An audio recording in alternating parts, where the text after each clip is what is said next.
Hi, this is Mark with Accent Gold Solutions. We at Accent Gold Solutions try to help you find what is the best solution for your software CRM needs, whether it's in the cloud or whether it's on-premise. Depending on what business processes you have and what your requirements are, our job is to help you figure that out. That's our specialty. That's what we do. So if you do need our help, we would love to be able to serve you and help you figure out what the best solution is for your CRM needs. Today we're going to focus on Sage Act and Salesforce and do a quick comparison of these two products.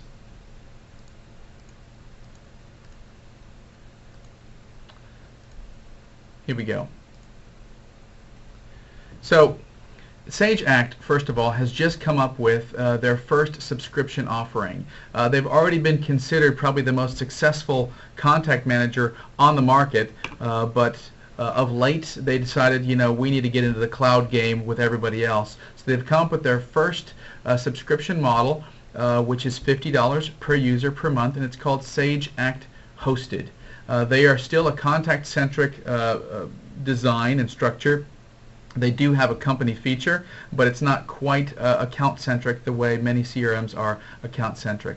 Their subscription offering includes Act for Web, but it also includes Act Mobile. And it also, the cool thing about Act Mobile is that it also gets right into including the opportunities module as well. So there's no need to purchase an Act license. Sage Act Hosted just comes with the Web Act and the Act Mobile. It also includes for free the offline sync database. So you just need to pay one time $120 to have the offline sync database configured for you, or have the database cut, as we consultants would call it, and then you need to install Act yourself. They give you a license code that's included, and then you just need to install that remote database and get it syncing.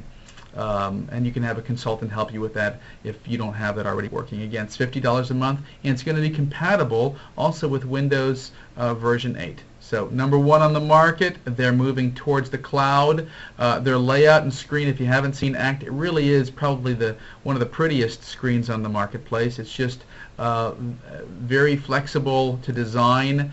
Mobile access plays a big role in where they're moving towards this, and their opportunities are now built into the structure. The cons are that you really, once it's in the cloud, you do not have a database field customization capability. You also can't add new users. You need to go ahead and create a case to have that done. You don't have workflow options or custom tables, data import, all that in the cloud. You do have that, though, if you are synchronizing offline. So those are some of the limits. Again, if you're synchronizing with a remote database, you do have those things. Salesforce is, on the other hand, also the #1 market leader, but not for contact management, but for full-blown CRM in the cloud.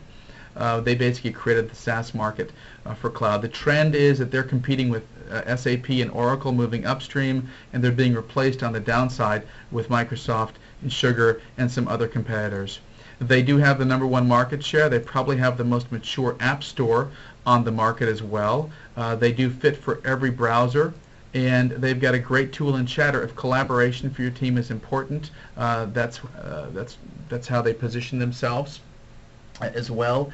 Another way they position themselves is by basically saying, why Salesforce? Well, because people are already liking us and loving us and using us. If we're the market leader, you should as well. And even if we cost $125 a month, you really ought to still keep going with us.